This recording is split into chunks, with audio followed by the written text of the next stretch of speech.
Lanjutan cerita sebelumnya diawali dengan penjelasan Sachiko tentang sejarahnya dan bekas luka di punggungnya. Ibu Sachiko ingin menikahi Yoriyuki tetapi dilarang karena aturan Marukami. Ia akhirnya menikahi ayah Sachiko, yang tidak bisa menerima rahasia Marukami dan memanfaatkan Takashi untuk melampiaskan kekesalannya. Takashi pun melampiaskan amarahnya kepada Sachiko, yang menyebabkan bekas luka di punggungnya. Akhirnya, ibunya meminta bantuan Yoriyuki agar Takashi mempelajari kekuatannya, dan saat Takashi merasa lebih dekat dengan Yoriyuki, dalam kemarahannya, ia membunuh ayahnya dan diusir dari keluarga oleh ibunya. Seiring berjalannya waktu, ibunya juga bunuh diri karena ia adalah bagian dari Within Reach. Sementara itu, Aki bertemu dengan detektif tersebut dan, karena mengira dia adalah peserta acara saat pembunuhan terjadi, mencoba mengumpulkan informasi untuk keperluan jurnalismenya. Di tempat lain, setelah mendengarkan cerita Sachinko, Nanmaru menghentikan bisnis pembersihan sampah, karena dia merasa tidak boleh menggunakan kekuatannya untuk alasan sepele. Dia kemudian bertemu dengan Emi, Tagaya, dan Tomoko, di mana Emi telah mengetahui bahwa perbedaan tanggal festival Tanabata bukan karena mengikuti kalender barat, tetapi karena tahun matahari dan kebutuhan untuk mengakomodasi tahun kabisat dalam perhitungan. Dia menemukan petunjuk dalam surat Profesor Marukami yang menyatakan bahwa meskipun sebagai anggota, dia tidak ingin mengungkapkan apapun, tetapi sebagai peneliti, dia tidak bisa melepaskan penelitiannya. Setelah pertemuan itu, Nanmaru datang untuk wawancara kerja sebagai petugas kebersihan dan menemukan bahwa banyak petugas kebersihan yang merupakan lulusan perguruan tinggi seperti dirinya. Sementara itu, Aki, yang telah berbohong tentang identitasnya sebagai mahasiswa, membujuk detektif untuk mengejar kebenaran di balik pembunuhan dan bola dimensi bersamanya. Setelah Nanmaru kembali ke rumah, ternyata dia tidak hanya dalam jangkauan, tetapi juga pembuka jendela, seperti Yoriyuki saat dia tergelincir ke dalam mimpi buruk yang sering dibicarakan Sachinko. Dia juga bertemu Sachiko, jatuh melalui jendela yang terbuka, yang menyuruhnya untuk tidak mengulurkan tangan padanya karena dia akan berakhir di balik jendela. Saat itulah tubuh Nanmaru jatuh ke lantai, dan dia terbangun. Sementara itu, kasus orang dan benda yang menghilang, seperti pesawat terbang dan mobil, semakin meningkat. Aki dan detektif tersebut kebetulan melihat Takashi dan Yoriyuki memasuki sebuah gedung, dan ketika detektif tersebut ingin memberitahu polisi, meskipun ia adalah bagian dari polisi, Aki bergegas masuk. Sementara itu, Yoriyuki menjelaskan kepada Takashi bahwa jendela di ruangan tempat mereka berada tidak dapat dibuka dan mulai membuat kepala sekretaris kabinet menghilang melalui kekuatannya. Detektif itu mengikuti Aki, dan keduanya ditemukan dan diikat. Di tempat lain, saat menjalankan pekerjaan barunya sebagai petugas kebersihan dan berbicara dengan rekan kerjanya di atap, sebuah bola dimensi besar muncul, menelan separuh bangunan besar di kejauhan. Bola dimensi yang menelan separuh bangunan tersebut terjadi di depan mata orang-orang yang tentunya sangat di luar nurul. Akibatnya, 200 orang hilang, tetapi Yoriyuki mengklaim telah mengakhiri mimpi buruk tersebut. Nanmaru mengalami sesuatu seperti halusinasi di mana ia dibawa ke masa lalu untuk sesaat. Berita tentang insiden itu menyebar luas, membuat seluruh negeri dalam keadaan siaga tinggi. Bisnis tutup, dan Nanmaru juga kehilangan pekerjaannya. Nanmaru mengalami mimpi buruk lainnya, karena tidak mendapat jawaban dari orang-orang Marukami. Emi, Tagaya, dan Tomoko memutuskan untuk pergi ke kota Marukawa. Setelah kembali dari pemecatan, Nanmaru kembali ke rumah dan mendapati Takashi menunggunya.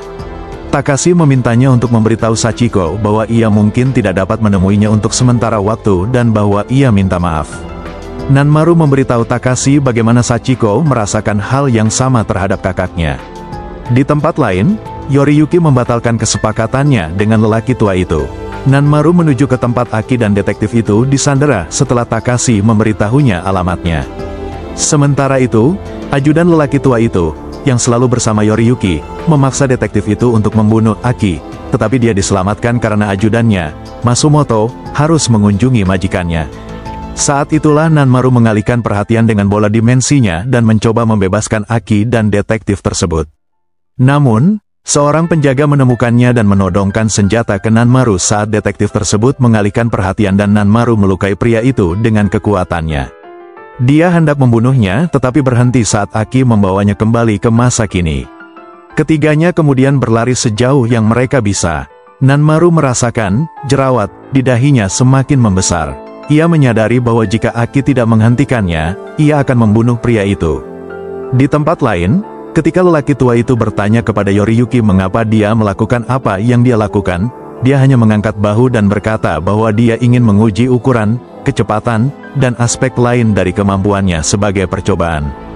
Dia kemudian pergi. Lelaki tua itu bergegas untuk berbicara dengan Perdana Menteri karena sekarang dia menganggap Yoriyuki sama kuatnya dengan bom nuklir. Tak lama setelah dia masuk ke mobilnya, terdengar suara keras dan cahaya terang. Seluruh harta milik pria itu dan daerah sekitarnya lenyap tak berbekas.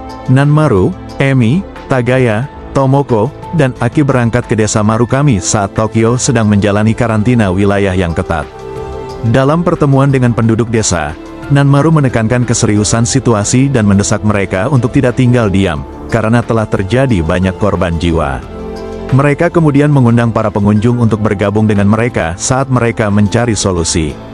Keesokan harinya, Yoriyuki dan Takashi mengunjungi kepala Marukami, Sachiko, dan paman buyut Takashi. Yoriyuki dengan monoton mengulangi apa yang telah diulangnya selama 5 episode terakhir, bahwa ia akan menyingkirkan mimpi buruk. Ia ingin mengubah kebiasaan lama penduduk desa, cara-cara seperti apa yang kami yakin tidak akan pernah kami ketahui dengan perkembangan acara ini. Tepat saat keduanya hendak pergi, orang-orang bersenjata tak dikenal menembaki mereka, yang akhirnya membunuh pemimpin Marukami dan Takashi. Sebelum meninggal, Takashi memberitahu Yoriyuki untuk memberitahu Sachiko bahwa dia minta maaf. Kemudian terungkap bahwa itu semua ulah Masumoto Kunitada, yang sebelumnya membantu Yoriyuki atas perintah orang tua berpengaruh yang menghilang di episode terakhir, berkat kemampuan Yoriyuki. Sementara ini terjadi, para tamu sedang dalam perjalanan untuk menemui kepala desa dan berbicara tentang Profesor Marukami, yang merupakan satu-satunya hal yang benar-benar menjadi perhatian Emi selain keinginan yang dangkal untuk menyelamatkan orang-orang. Akhirnya, penduduk desa sampai di rumah itu dan menemukan pertumpahan darah. Kemudian, Sachiko dan teman-temannya juga menemukan Takashi tewas di bambu tempat Yoriyuki meninggalkannya. Setelah kesedihan yang membuat Sachiko tersulut emosi, Emi menemukan jejak tangan Yoriyuki di rumah kepala suku Marukami. Polisi secara khusus meminta kerjasama penduduk desa untuk menemukan Yoriyuki, yang telah menjadi ancaman nasional. Sementara itu, Profesor Marukami telah menjadi kepala desa Marukami yang baru. Nenek Sachiko bersikeras agar Nanmaru bermalam di rumah besar mereka demi keselamatannya. Saat di sana, Sachiko bersikeras agar Nanmaru tidak berkeliaran di luar karena 2 anggota, Within Reach, telah terbunuh. Karena keduanya sulit tidur, Sachiko menawarkan Nanmaru sake buatan neneknya, yang membantunya tidur. Mereka membahas kehidupan setelah kematian, dan Sachiko menggambarkan Beyond the Window sebagai semacam kehidupan setelah kematian, tetapi tidak sepenuhnya. Kita masih belum tahu pasti. Keesokan harinya, Aki mengetahui bahwa penduduk desa akan berkumpul untuk rapat malam itu. Sementara itu, sekelompok polisi datang ke rumah Sachiko, tetapi Nanmaru dan Sachiko keluar dari belakang rumah tepat pada waktunya. Malam itu, penduduk desa berkumpul untuk membahas masalah yang sedang terjadi meskipun jam malam telah ditetapkan oleh polisi. Mereka langsung dihadang oleh polisi. Di sana, Masumoto dan pasukannya juga bergabung dalam kelompok untuk mencari Yoriyuki. Nanmaru dan Sachiko tiba di pertemuan tersebut, di mana Nanmaru meminta penduduk desa untuk bekerja sama menghentikan Yoriyuki dan melangkah maju melampaui gagasan menyimpang mereka tentang pengabdian dan kesetiaan tanpa mempedulikan konsekuensinya. Kemampuan pada akhirnya adalah alat untuk melayani sebagai sarana, bukan tujuan itu sendiri, katanya. Profesor Marukami akhirnya tiba di hadapan Emi, yang langsung pingsan saat melihat raut wajahnya yang berubah.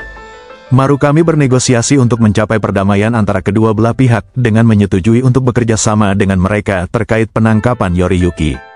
Emi terbangun, akhirnya menemukan akhir dari petunjuk yang ditulis Marukami dalam suratnya.